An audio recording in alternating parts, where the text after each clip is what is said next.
Good morning. I'm your friend Scotty Ray. Welcome to Scotty Ray's Morning Weather. How are you doing today? I hope well. We've got a lot to celebrate, don't we? We'll talk about that in just a moment, just how proud Meridian is right now at this moment. A little bit cooler this morning. Have you noticed that as you start roaming around?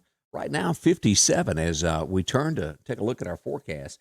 Radar is all clear. Of course, our forecast being brought to you by EMEPA, your Touchstone Energy Cooperative. As we look at this, all clear across Mississippi, Alabama, and over to Shreveport, Louisiana, we start seeing some rain down in southwestern Alabama, down around Dothan, Alabama. This goes on up just southwest of Macon, Georgia. We got some showers there, and then on up into Greenville, South Carolina. We got some showers there also, southwest of Knoxville, rather. Up around Nashville this morning, they're getting a little bit of a fog advisory this morning, Murfreesboro, Nashville area. So if you're going to be headed in that direction or you live there this morning, that's what's shaping up there.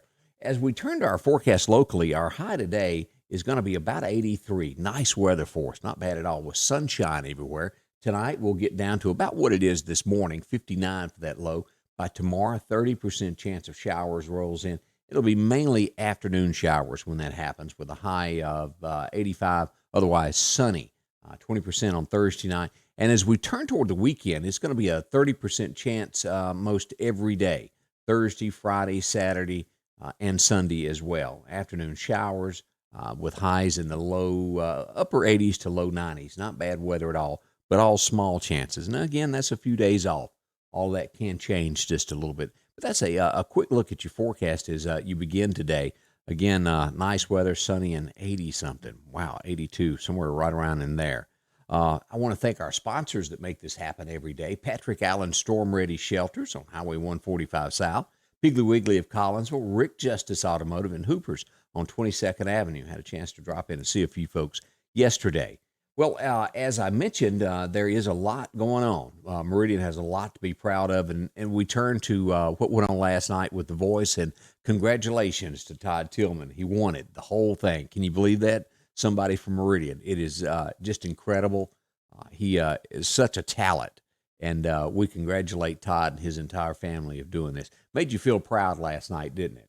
Got down to the final three. The only complaint, I guess I could say, is they almost cheated. They get rid of Bon Jovi or somebody. They announced the winner and boop, it was gone. Why not let him be on television for a second or two there after winning? But that was just my thoughts there. But it is great. Todd done such a wonderful job, and I know that he would like to thank everybody that voted for him. Y'all really came together and supported him, as well as the nation. He wouldn't have done it without other folks as well. But boy, that was a great finale last night, wasn't it? Proud for him. As we start turning to look at the news stories this morning, Kroger employees.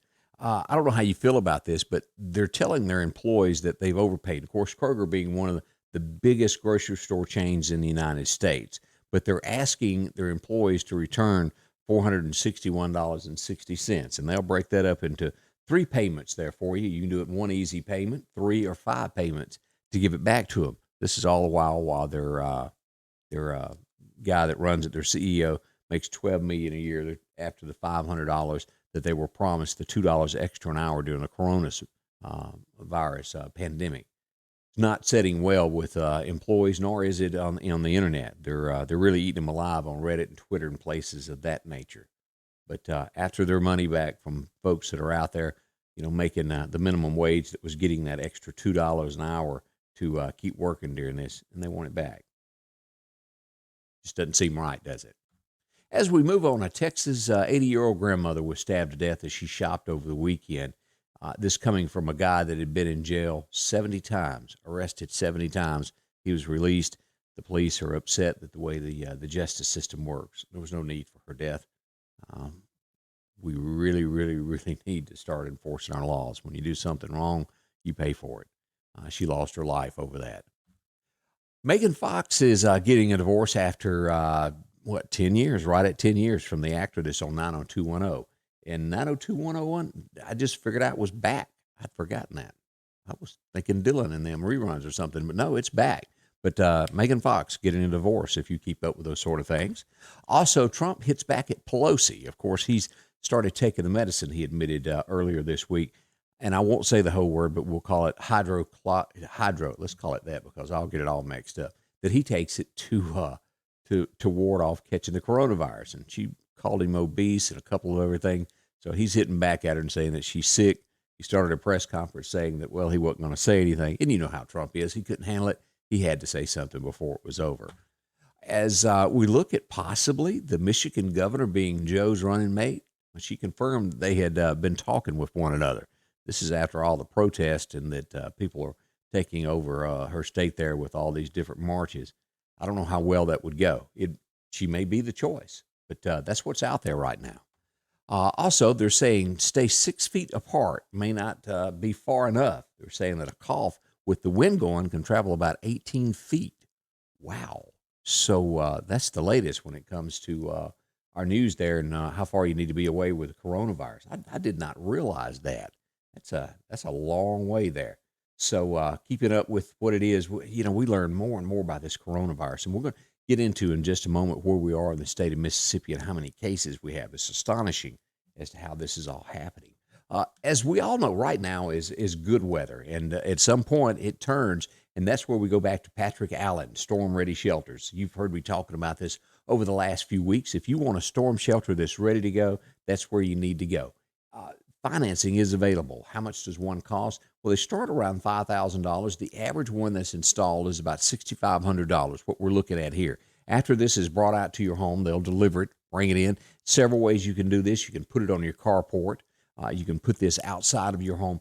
Any scenario that you can come up with, they can do that. If you're building a home or you would like to build a building out back, set it inside of it, build a walkway from your back door to it. Either way, you can do this. This is what these units typically look like for around $6,500, to where you can go in, sit down, bring your family, and you don't have to worry about being the threat of bad weather anymore. It's a great way to do that. It's quick and sturdy. They can set you up an appointment. You can call them at 693-9647. Let them show you, get an appointment, come out and take a look at it. Be sure of what you're after. Design it the way you want it, what exactly fits your family, how many's in it. Again, that's Patrick Allen Storm Ready Shelters. They'll bend over backwards to help you to keep you safe. When these storms break out, that's where you need to go. Located on 145 South, just a few miles outside of Meridian. Call them today. Find out how easy and affordable it is to have a storm shelter already put together for you at Patrick Allen. He'll help you out in so many ways there. Good morning. I'm your friend Scotty Ray, and I do hope that everything is going well. As we mentioned about the coronavirus, not exactly has been the best yet. Let's go back, and that's not where I need to go on that. Let's go back over and take a look at where we are on the coronavirus. Let's go right here to take a look at this. New cases that were released yesterday was 272 new cases with 27 deaths. Long-term care outbreaks, 98 cases of that. That's a bunch. Lauderdale County is one of these. Kemper is one of these. As you go down the list, Noxubee included in this. Several of the surrounding counties. Clark has one as well. As we go to this number, the state of Mississippi is up to 11,704 cases. That's a lot. Total deaths so far in the state of Mississippi is 554. This will probably bring Lauderdale up to about 46 deaths. As we go to Neshoba County, we're looking at 25 deaths, 429 cases. Kemper, as it mentioned there, had a new case, up to 10 deaths and 105. And we go down to Clark County, which also had a new one yesterday, 14 deaths so far and 113 cases. So it is far from over, as we can tell. It's just scary how this thing just keeps climbing. I was hoping by now that we could say, well, that's going away. We are starting to move out of this and open things back up. If you don't, the economy is going to crash all around us. But wash those hands and wear those face masks as much as we can to stop the spread of this as it continues. Again, I want to thank our sponsors that make this happen each and every weekday. Of course, San Marcos Mexican Restaurant. Drop in and see Chino. They got some great food for you there. EMEPA, your Touchstone Energy Cooperative. Graphics Guru there on B Street, where they can take care of any sign that you're looking for, digital printing, all of that. And my friend Joe there at SMI Automotive on coming in Meridian on 22nd Avenue there on the left before you get to the bridge. Can't miss them. Good folks. again, thank you for spending part of your day with me. And again, we cannot congratulate Todd Tillman enough on being named the voice. Was it not great last night? Made Meridian proud, made everybody around proud. He is such a talent, and of course, a great representative of a child of God. Great guy. Congratulations, Tim. Again, thank you for spending part of your day with me here at Scotty Ray's Morning Weather. If you wouldn't mind, like and share so others can find out about it. Thanks.